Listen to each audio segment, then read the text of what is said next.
Tantôt, je serai en train de parler de règne en termes d'avoir la supériorité ou d'avoir la prééminence. Alléluia.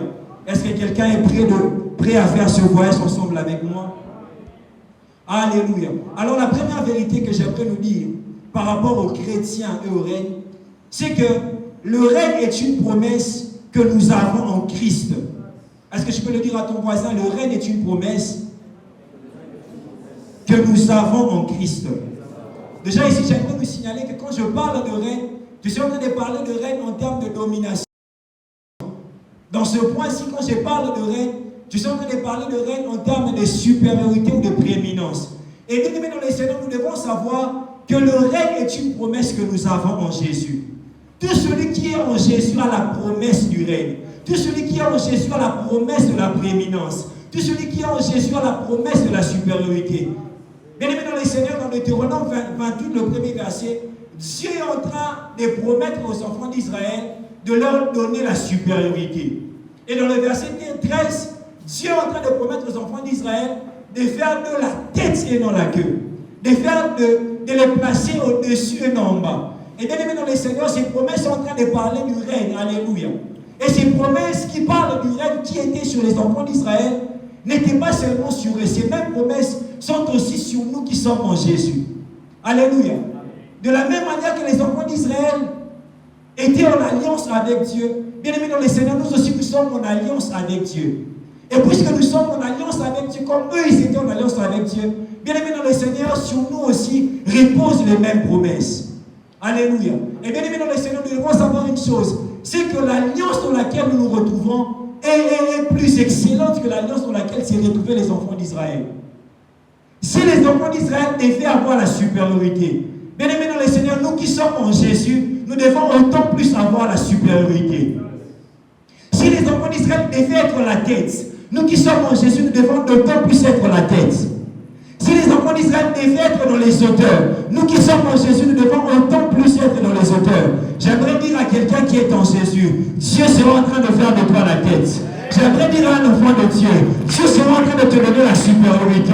J'aimerais dire à une personne qui a donné sa vie à Jésus, Dieu sera en train de te placer sur les hauteurs. Et bien aimé dans le Seigneur, ces choses ne dépendent pas d'abord de notre famille, ne dépendent pas d'abord du lieu où nous sommes nés, du lieu où nous avons grandi. Ces choses, bien aimés dans le Seigneur, ne dépendent pas d'abord des études que nous avons eu à faire. Ces choses, bien aimés dans le Seigneur, ne dépendent pas des études que nous avons eu à faire. Mais bien aimés dans le Seigneur, ces choses, cette promesse, dépend d'abord de notre position en Jésus. Bien aimé dans le Seigneur, tu dois savoir une chose. Le jour où tu as donné ta vie à Jésus, tu n'appartiens pas d'abord à ta famille, mais tu appartiens à la famille des enfants de Dieu. Le jour où tu as donné ta vie au Seigneur, tu ne portes pas d'abord le nom de ton père, le nom de ta maman, mais tu es en train de porter le nom de Dieu. Bien-aimé dans le Seigneur, le jour où tu as donné ta vie à Jésus, ton identité serait en train de primer sur ton identité terrestre. Le jour où tu as donné ta vie à Jésus, ton identité en Christ a pris le dessus sur ton identité terrestre. Alléluia. Ça ne dépend pas d'abord de ta famille, mais aussi ça ne dépend pas du lieu où tu as grandi. Bien-aimé dans le Seigneur, s'il y a des choses que les gens qui, j'aimerais le dire autrement, si la supériorité sur terre est fonction d'une classe, d'une certaine classe, si ceux qui règnent sur la terre sont les personnes qui sont nées dans un quartier X ou dans une ville X, bien aimé dans le Seigneur, Christ est capable de te faire régner, combien même que tu n'es pas né dans ce quartier. Jésus est capable de te donner la domination, combien même que tu n'es pas né dans un quartier où sont nées les personnes qui dominent sur terre. Ça ne dépend pas des études que tu as eu à faire. Si tu es en Jésus, Christ est capable de te donner les habilités qu'il faut afin de récupérer ton retard et de dominer sur la terre. Ça ne dépend pas de tes études. Ça ne dépend pas des connexions que tu as. Du reste, j'aimerais dire à quelqu'un, en Jésus, nous avons la plus grande des connexions. Si les hommes sont connectés à des rois, nous sommes connectés au roi des rois. Si les hommes sont connectés à des PDG, nous sommes connectés au PDG des PDG. Ça ne dépend pas des connexions que nous avons. Parce qu'en Jésus, nous avons la plus grande des connexions. Et bien aimé dans le Seigneur, alors que Dieu est en train de faire aux enfants d'Israël cette promesse, les enfants d'Israël se trouvent dans les déserts. Mais Dieu est en train de leur dire, je vous donnerai la supériorité.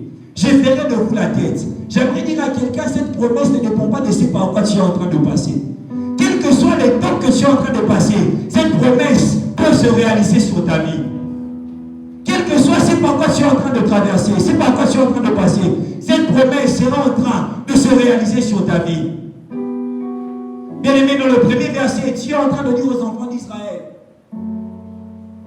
Dieu leur dit, je vous donnerai la supériorité sur toutes les nations de la terre. Et bien aimé dans le Seigneur, dans Deutéronome 7, Dieu est en train de parler des puissantes nations qui existaient au temps des enfants d'Israël. Et Dieu, en parlant de ces nations, il dit que ce sont des nations plus puissantes et plus nombreuses que vous. Mais Dieu leur promet la domination face à des nations plus puissantes et plus nombreuses que eux. J'aimerais dire à quelqu'un, Dieu est capable de te donner de dominer, quelle que soit la concurrence qu'il y a dans le domaine où tu évolues.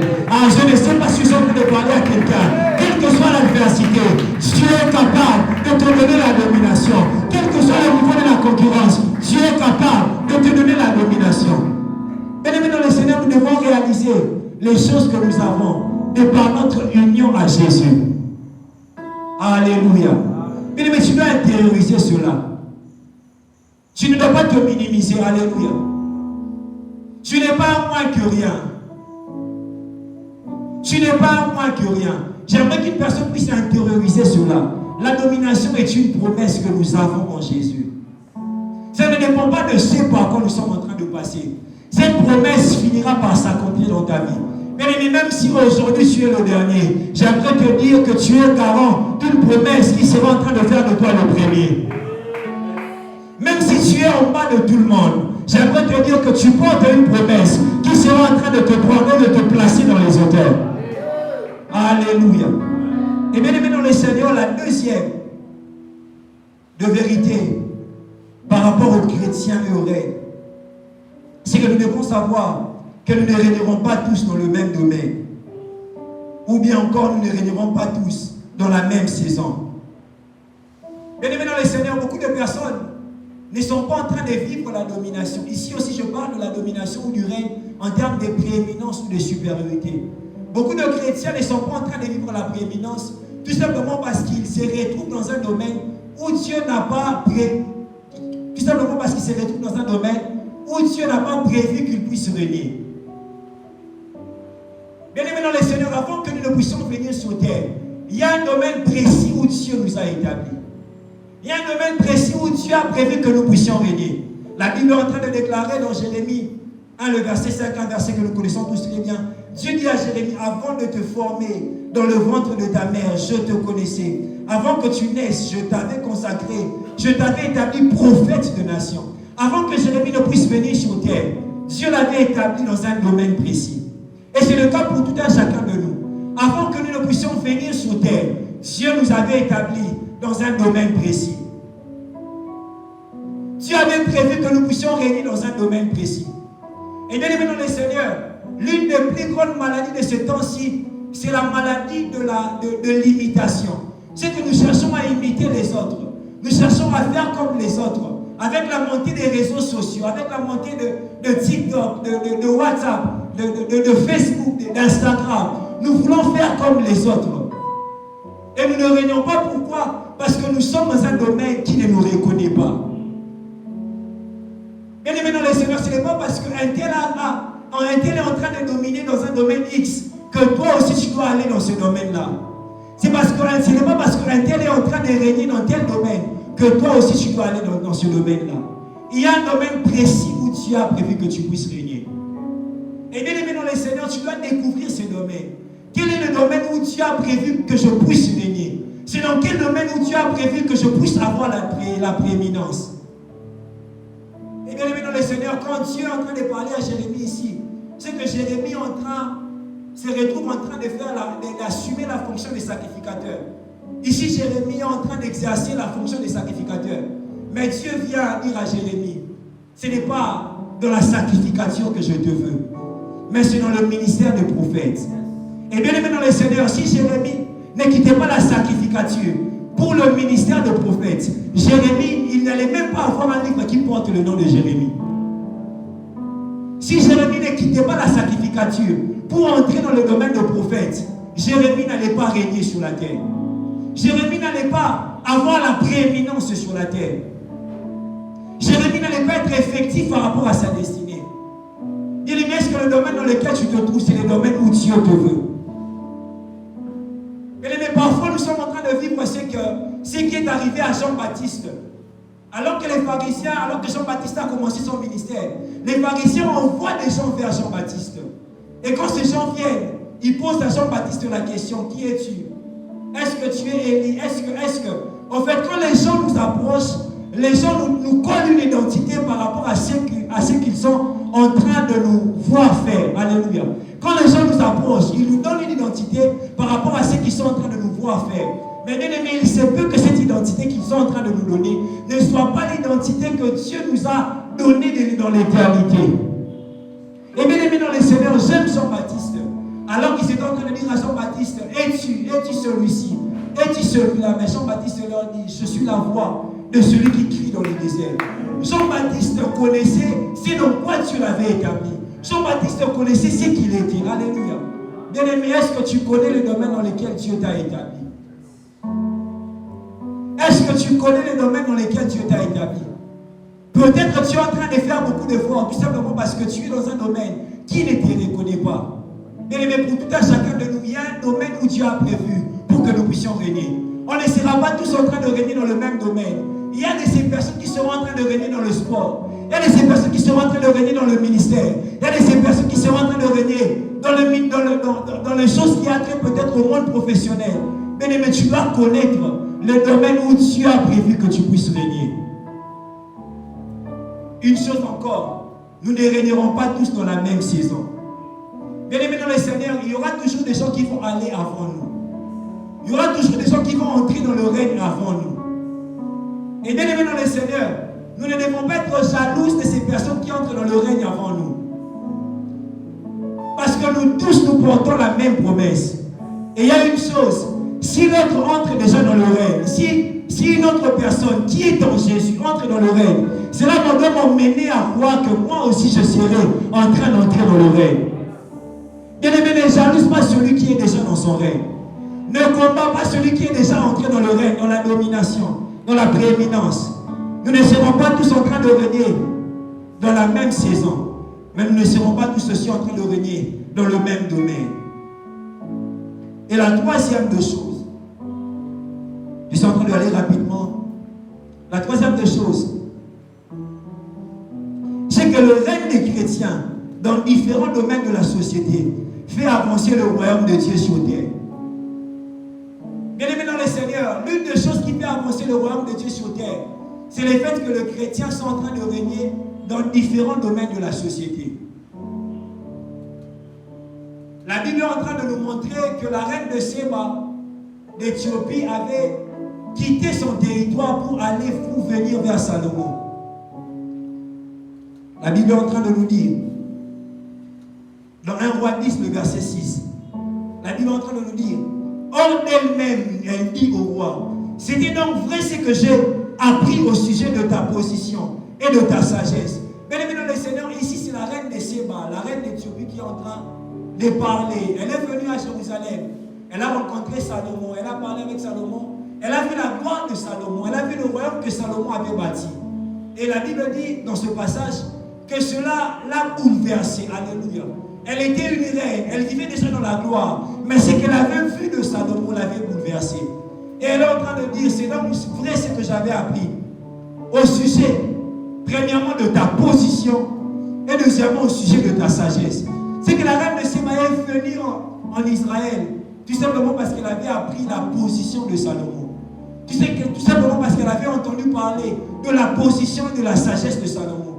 Bien aimé dans le Seigneur, il y a de ces personnes qui ne vont venir en Christ que quand ils nous verront dans une certaine position dans la société. La reine de Séba ne dit pas: j'ai entendu parler de ta sagesse et je suis venu. Mais elle dit que j'ai entendu parler de ta position, d'autres termes, de ta gloire, mais aussi de ta sagesse. La position de Salomon, la gloire de Salomon, le règne de Salomon a attiré la reine de Séba. Bien aimé, certaines personnes ne vont pas venir en Christ tout simplement parce que nous sommes en train de parler. Tout simplement parce que nous sommes en train d'évangéliser. Mais certaines personnes vont venir à Christ tout simplement parce qu'ils nous voient y régner dans différents domaines de la société. Elle ne dit pas à cause de ta sagesse seulement. La sagesse, c'est un peu l'image de l'évangile. Mais c'est dit à cause de ta position. Et bien aimé dans le Seigneur, l'une des choses qui pousse Dieu à nous emmener dans le règne, à nous emmener dans la domination, dans une position de prééminence, c'est que Dieu sait que quand des chrétiens, quand ses enfants sont en train de régner, son royaume sur terre est aussi en train d'avancer. Alléluia. Alléluia. Bien aimé dans le Seigneur, Dieu sait que quand les francs-maçons, les occultistes sont en train de régner, dans le temps qui vont venir, beaucoup de personnes seront en train d'être enrôlées dans la franc-maçonnerie. Vous savez, j'ai toujours l'habitude de dire que si nous les chrétiens, nous ne régnons pas dans différents domaines de la société, nous devons nous apprêter à voir nos petits de l'économie, à aller dans les sectes, à aller dans les loges. Alléluia. La preuve même, vous savez, quand il y a un professeur d'université qui est peut-être occultiste et il voit un jeune qui se débrouille très bien, il prend les jeunes, il les rapproche de lui et il lui dit que tu vois, pour arriver là où moi je suis, tu dois faire telle chose, telle chose, telle chose. C'est vrai, peut-être que nous pouvons dire que la personne n'était pas ferme en Jésus. Mais bien aimé dans le Seigneur, c'est aussi de notre devoir de régner. C'est aussi de notre devoir d'atteindre une certaine position dans la société afin de servir de modèle de référence pour les personnes qui viennent après nous. Je suis venu encourager quelqu'un à être profond dans ses études. Je suis venu encourager quelqu'un à être profond dans le domaine où il évolue. Parce que la survie du royaume dépend aussi de ta vie professionnelle, de ta vie dans le domaine de tes études. Bien-aimé, Dieu sait cela. C'est pour cela que Dieu, en cette saison, il sera en train de positionner beaucoup d'entre nous. J'aimerais dire à quelqu'un, Dieu sera en train de te positionner. Parce qu'il sait que la survie de son royaume dépend aussi de ta position sur terre. Dieu sera en train de t'élever. Dieu sera en train de te donner la prééminence. Parce qu'il sait que ta position influencera beaucoup à venir en Christ. Bien aimé, une autre chose qui pousse Dieu à nous faire asseoir dans des positions élevées, c'est le fait que Dieu sait que là où il n'y a pas de chrétiens, lui aussi n'est pas là. Alléluia. Bien aimé, là où il n'y a pas de chrétiens, Dieu aussi n'est pas là.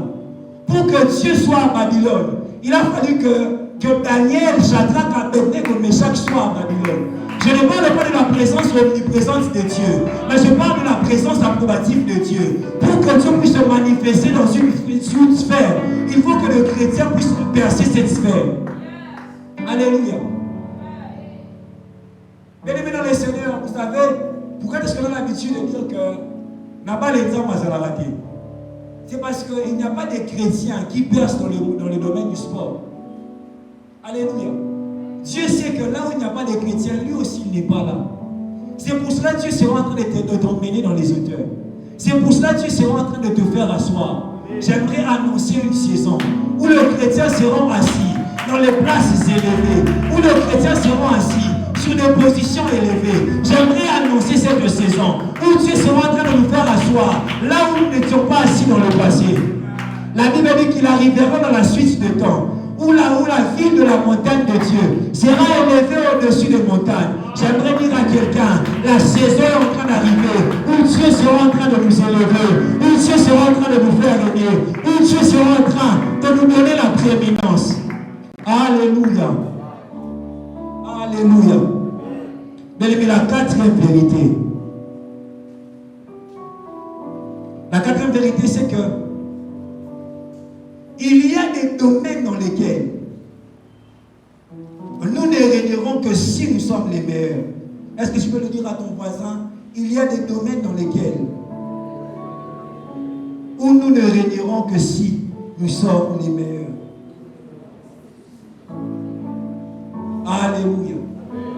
Bien aimé, c'est vrai que la domination en termes de prééminence est une promesse que nous avons en Jésus.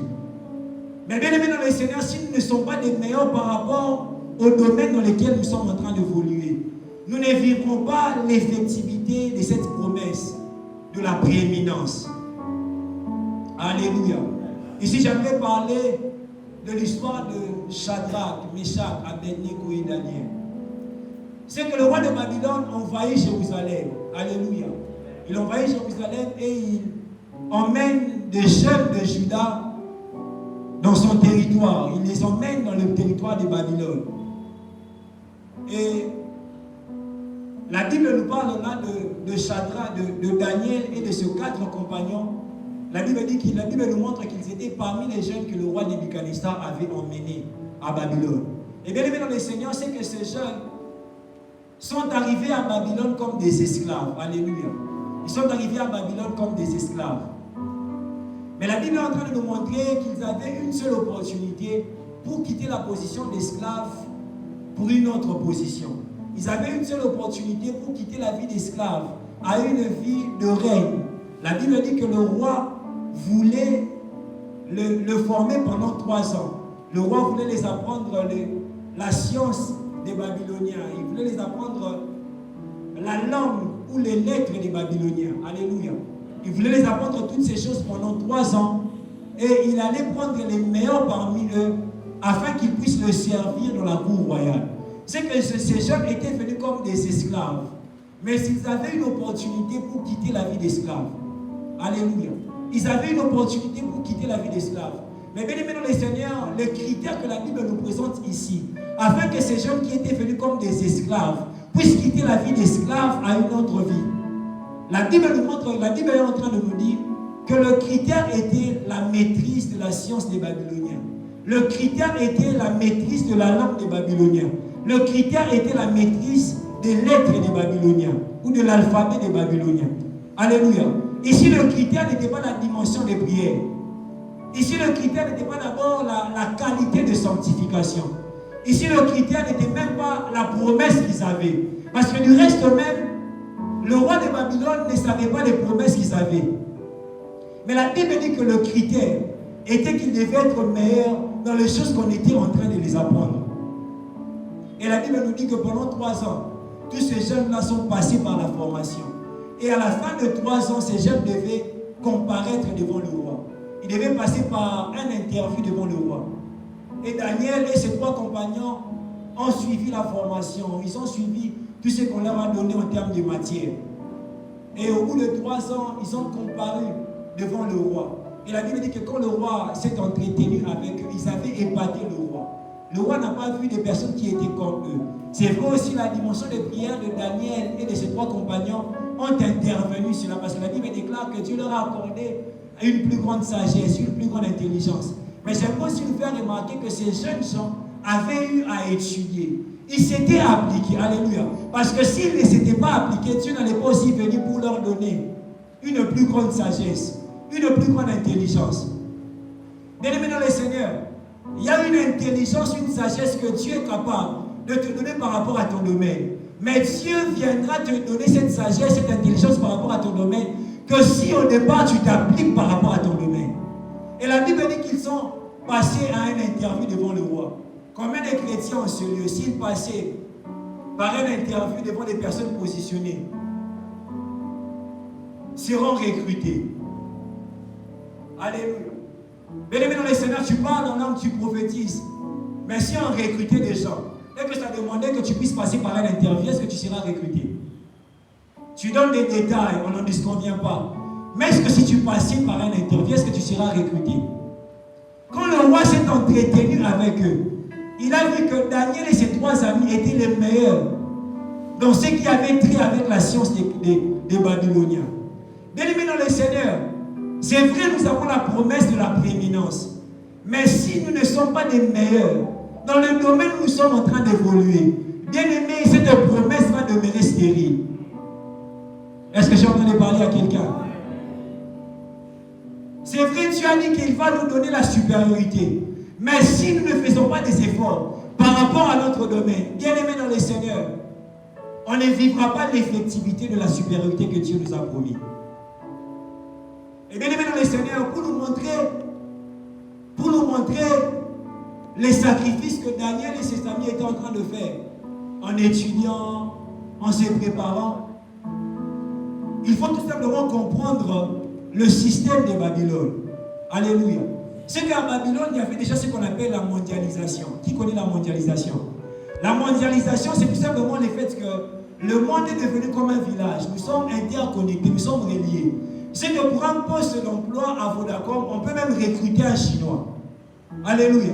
À travers Internet, à travers les médias sociaux, un Chinois peut être engagé à Vodacom. Même à Vodacom, il y a beaucoup de Kenyans, il y a beaucoup de Sud-Africains. De là où ils ont été recrutés pour venir travailler ici. Et il y avait déjà à Babylone une certaine forme de mondialisation. C'est que Nebuchadnezzar était un roi conquérant. Il n'avait pas tout simplement conquis Israël ou conquis Juda, mais il avait aussi conquis beaucoup d'autres royaumes. Et à chaque fois qu'il était en train de conquérir un royaume, il prenait les jeunes de ce royaume pour les former et les admettre dans son service. C'est qu'au devant du roi, ce n'était pas seulement Daniel et ses amis ou les jeunes de Juda qui étaient passés, mais les jeunes des autres nations que Nebuchadnezzar avait aussi conquis étaient passés par là. Et quand le roi dit que Daniel et ses amis avaient une intelligence hors pair, une sagesse au-delà de limites, c'est que même le roi avait compris que même dans les autres nations, il n'y avait pas de jeunes comme Daniel et ses amis. Bien aimé dans le Seigneur, nous sommes au temps de la mondialisation. Tu peux avoir la promesse de régner, mais si tu ne t'appliques pas par rapport à ton domaine, bien aimé, tu n'auras rien. Alléluia. Vous savez, dans le temps passé, les sociétés d'ici n'engageaient que les gens d'ici. Mais les temps sont devenus tellement compliqués. Alléluia. Pour être engagé, il ne faut pas seulement être dans le domaine où se trouve l'entreprise dans laquelle tu es en train de postuler. On peut aussi engager les gens d'ailleurs. Et bien aimé dans le Seigneur, c'est par rapport à tous les domaines. Je peux avoir de l'argent pour construire une maison, mais je prends un architecte nigérien. Alléluia. Donc si tu es architecte, tu dois être excellent dans ton domaine. Si tu es footballeur, dans le sport même, on ne peut même pas en parler. Si tu es footballeur, tu dois être excellent dans ton domaine de footballeur. Bien aimé, ceux qui ont tamaka, nous cause à la excellent dans ma mamorotama. J'aimerais encore soulever un autre détail dans le contexte de Daniel et ses amis à Babylone. La Bible dit que ces jeunes gens, pendant 3 ans, ils n'étaient pas en train de manger normalement. Ils étaient en train de prendre des légumes, de l'eau. Ils n'étaient pas en train de manger ce qu'on leur avait proposé, les mets de la table du roi. Mais ils se sont abstenus de tout cela. Mais malgré le fait qu'ils s'étaient abstenus de tout cela, ils étaient en train de payer les prix de s'appliquer dans leur formation. Bien aimé, il y a des gens qui attendent ces hommes recommis dans la cour, comme ils passent au négligé d'études. Oh, je n'arrive pas à aller à l'université. Pourquoi? Parce que papa ne me donne pas de l'argent. Je ne peux pas partir à l'université parce que l'argent qu'on me donne est insuffisant. La Bible nous dit que Daniel et ses amis étaient en train de jeûner, mais ils étaient aussi en train de s'appliquer. Bien aimé, parfois les raisons que tu donnes ne sont même pas fondées. Vous avez une raison pour aussi être fondée. Mais le problème avec la raison, c'est que la raison, malgré le fait qu'elle est fondée, elle ne nous fait pas avancer. Tu peux t'excuser, on accepte des excuses, mais cette excuse-là te retarde quand même. Alléluia. Ils n'étaient pas en train de manger, ils étaient en train de jeûner, mais ils étaient en train de payer le prix. Alléluia. Il y a même de ces personnes, les parents réunissent tout pour t'instruire, mais tu négliges les études. On me parlait une fois, je ne sais pas qui m'a raconté l'histoire, il me parlait c'était un prédicateur de l'église, il disait qu'il était au campus, alors qu'ils étaient, quand ils arrivaient près de leur session, et qu'ils se préparaient à étudier, il dit qu'il y avait certains parmi leurs amis qui allaient chercher l'argent pour venir corrompre les professeurs. Et c'est ce que beaucoup font en ces temps. Au lieu de s'appliquer, ils sont en train de chercher les moyens pour corrompre les professeurs. Bien aimé, dans la vie, il y a des interviews. Alléluia. J'ai toujours aimé ce que Papa Kat nous a dit. Papa Kat a dit une fois qu'il avait l'habitude de fuir l'école. Quand il était au secondaire à l'humanité, aux humanités, il avait l'habitude de fuir l'école. Et une fois, la directrice de son école lui a appelé. Elle a dit, c'est moi dans la main. Pour aller au ma classe. Mais elle a dit, c'est le mot, elle a dit, c'est au moins dit, kaye, au bakomé là. Ce n'est pas les mboula. A tout kaousiamo. Sauf quand on récupérait Kaé. Mais frère Beno, mon corps m'a écrit et ça sous les disciples. Il voulait tout simplement lui dire que ce que tu es en train de faire maintenant va avoir des répercussions sur ta vie. Alléluia. Ce que tu es en train de faire maintenant aura des répercussions sur ta vie. Bien aimé, cherche à être excellent dans le domaine dans lequel tu es en train d'évoluer. Vous savez, la promesse que nous avons, ce n'est pas pour nous rendre paresseux. Mais la promesse que nous avons de régner, c'est tout simplement pour nous donner l'assurance dans les prix que nous sommes en train de payer.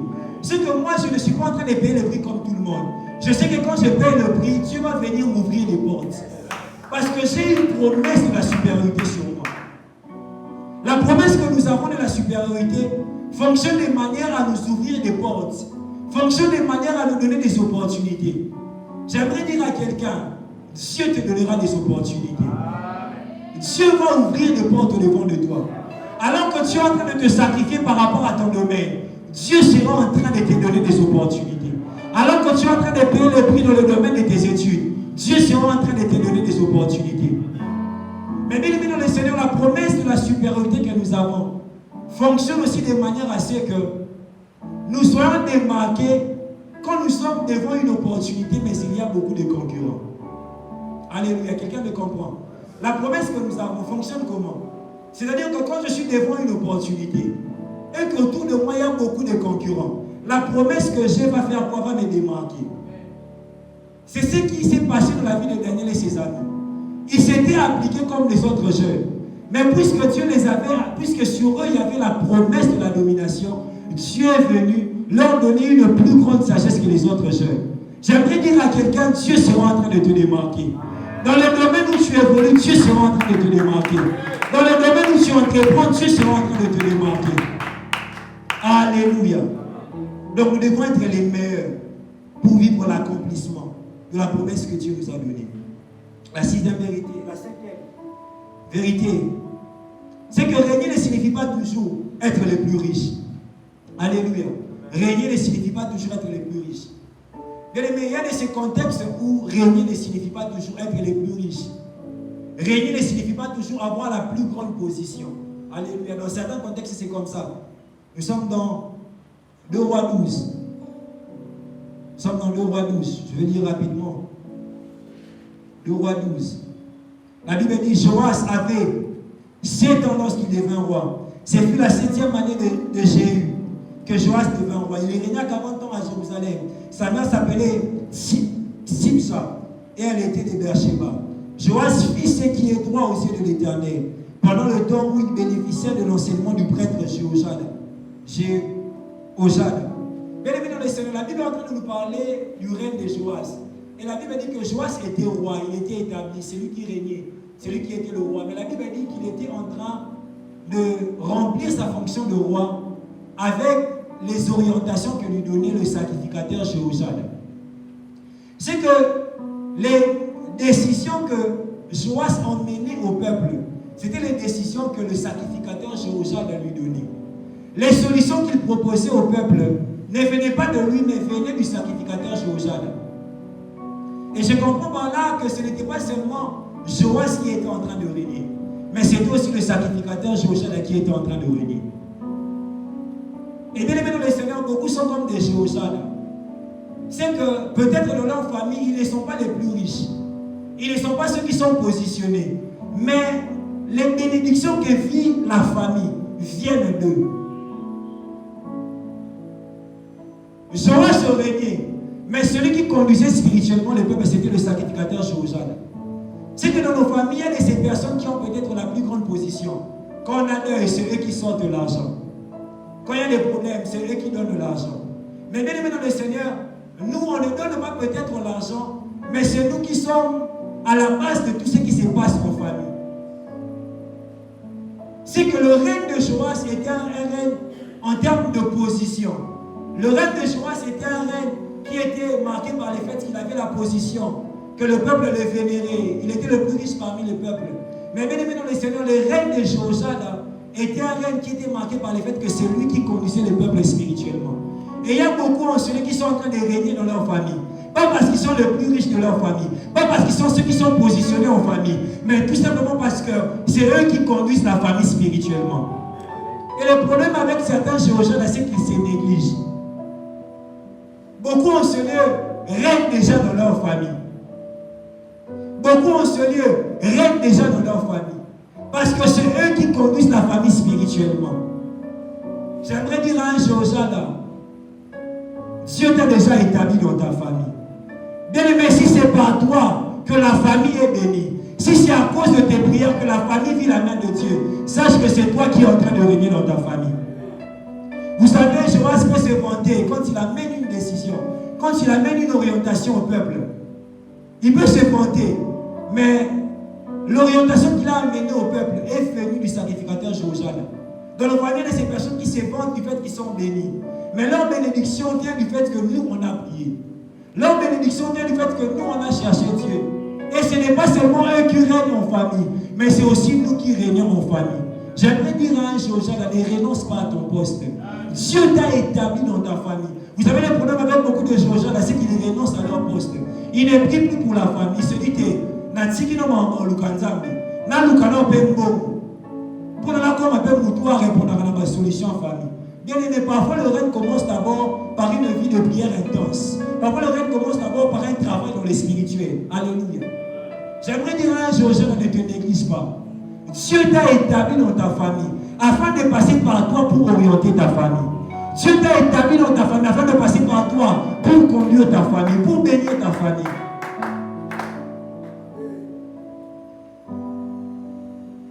La sixième vérité, c'est que la vie de péché nous empêche de vivre la matérialisation de la promesse du règne que Dieu nous a donné.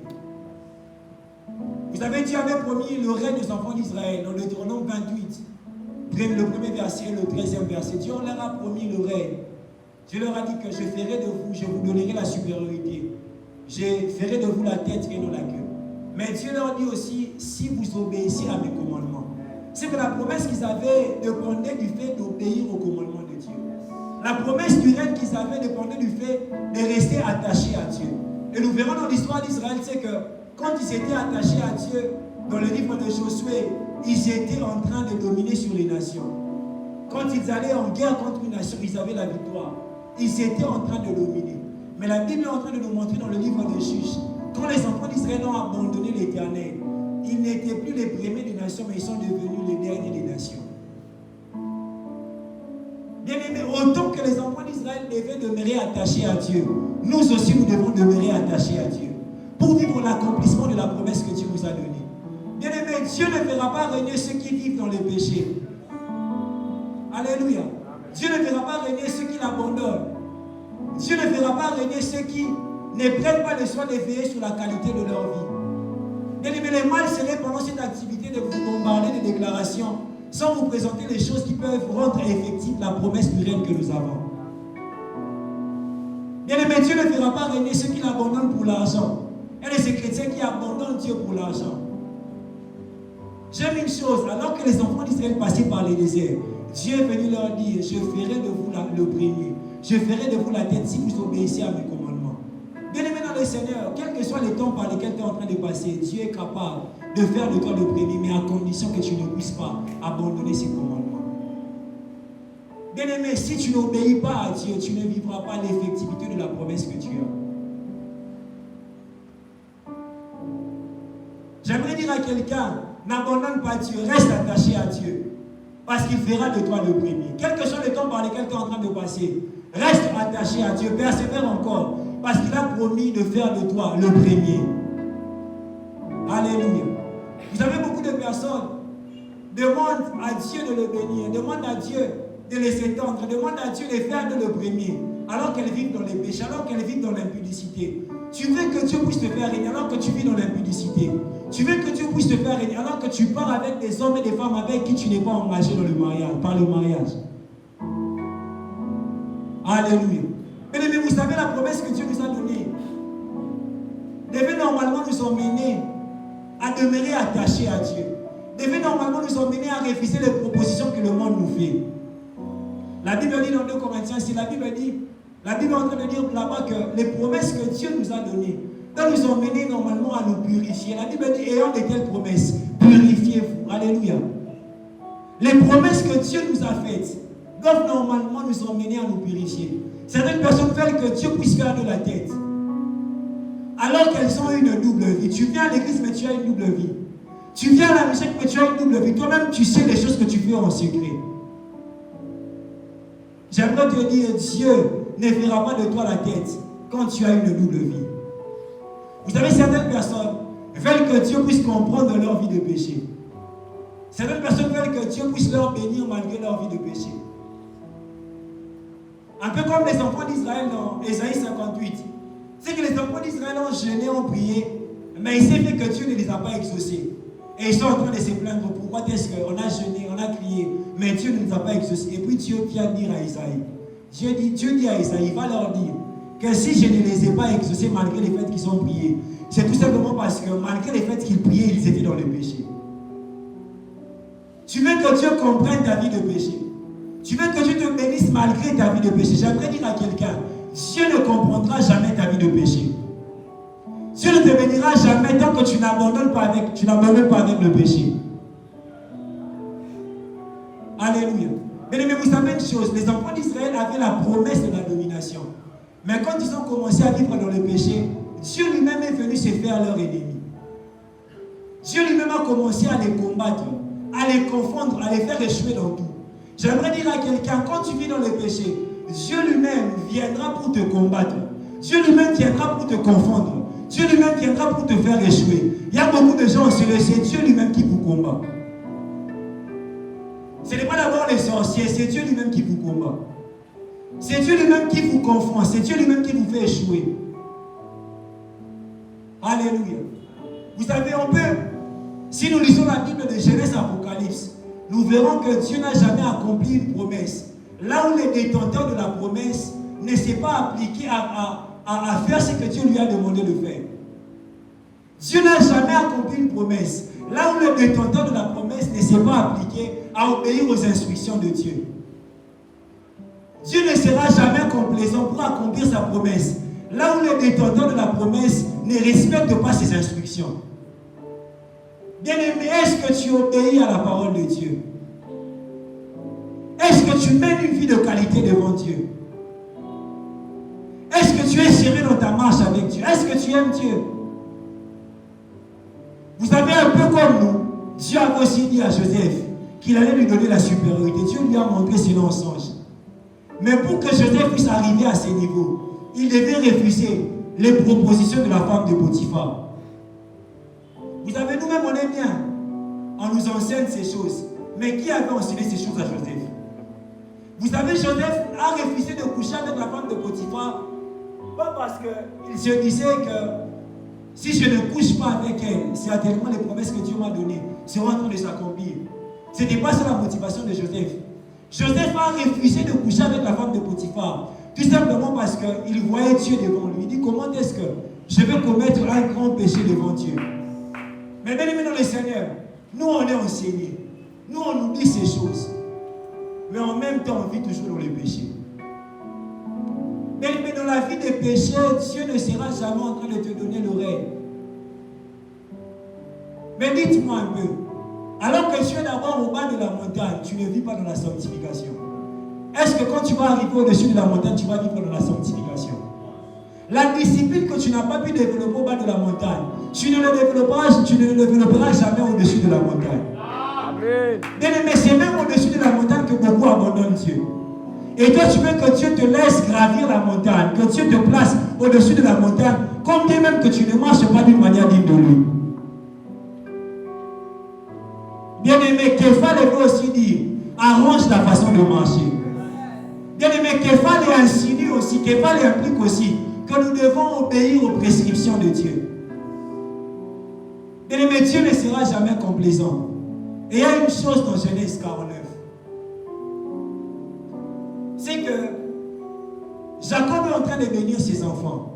Il est en train de bénir ses enfants. Et il commence par son aîné du nom de Ruben.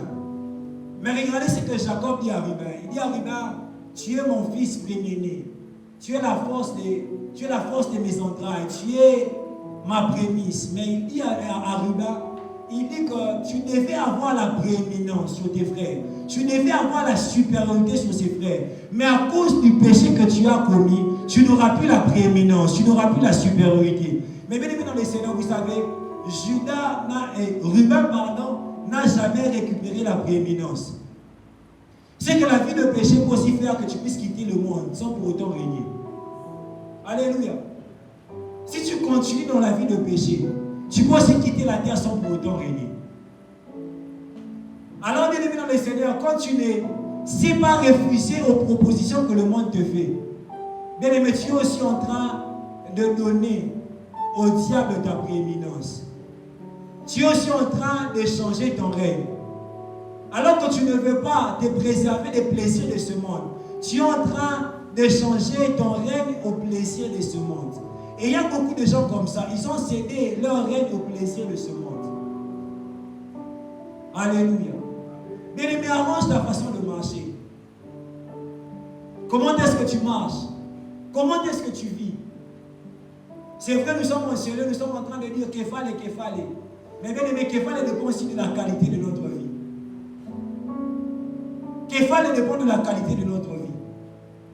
Nous sommes à un temps où les gens ne croient pas que l'obéissance peut élever des gens. Bien aimé, la première formule pour que Dieu te lève, c'est d'abord l'obéissance.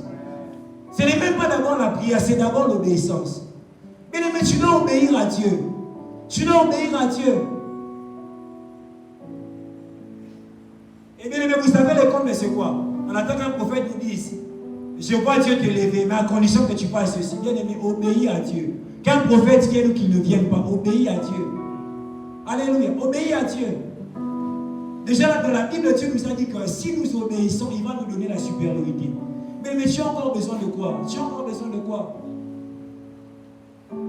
C'est que Dieu veut nous élever. Mais bien aimé, cela demande à ce que nous puissions être obéissants à Dieu. J'aimerais dire à quelqu'un, tu sors avec le mari d'autrui, abandonne cette personne. Il y a des bonnes choses que Dieu a prévues pour toi.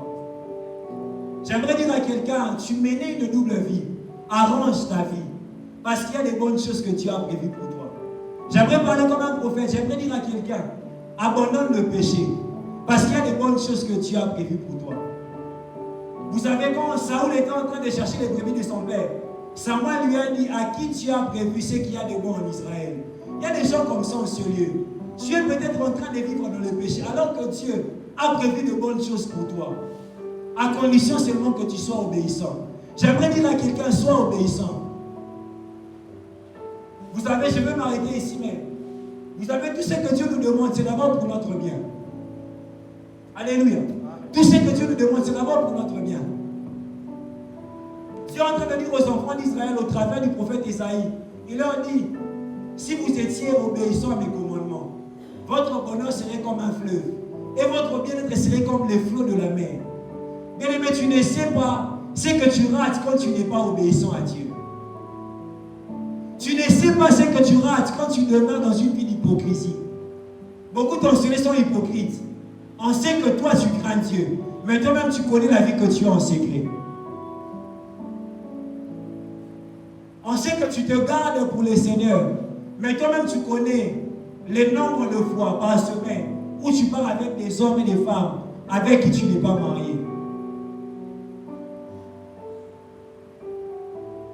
Mais vous savez, en ces temps-ci, quand il y a des thèmes pareils dans les ministères des jeunes, ça devient un festival de déclaration. Que Dieu te... Bien aimé, on peut beaucoup déclarer sur ta vie, mais si tu n'obéis pas à Dieu, ces choses ne seront pas effectives sur ta vie. Bien aimé, sois obéissant. L'obéissance a un prix, mais l'obéissance a aussi des récompenses. L'obéissance peut te faire pleurer, mais bien aimé, l'obéissance finira toujours par sécher tes larmes. Bien aimé, la Bible dit que ceux qui sèment avec larmes seront en train de moissonner avec des chants d'allégresse, avec des cris d'allégresse. J'aimerais dire à quelqu'un, alors que tu es en train de prendre la décision de devenir obéissant avec Dieu, le temps va venir où Dieu sera en train de te donner, de moissonner le fruit de ton obéissance avec des chants d'allégresse. C'est vrai, là, j'ai en train de passer, tu n'es pas encore marié.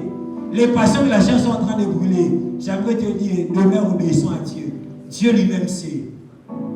demeure obéissant. Dieu lui-même sait.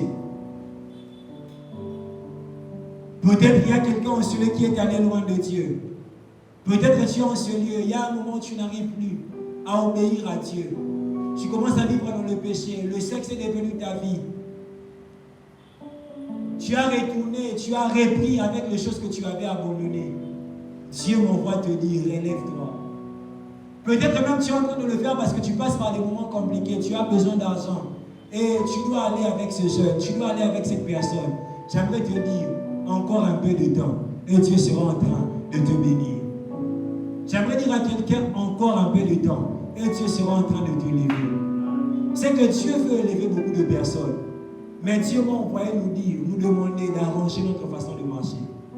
Bien-aimé dans le Seigneur, de là où tu es, tu vas tout simplement incliner ta tête. Tu vas incliner ta tête, bien-aimé dans le Seigneur.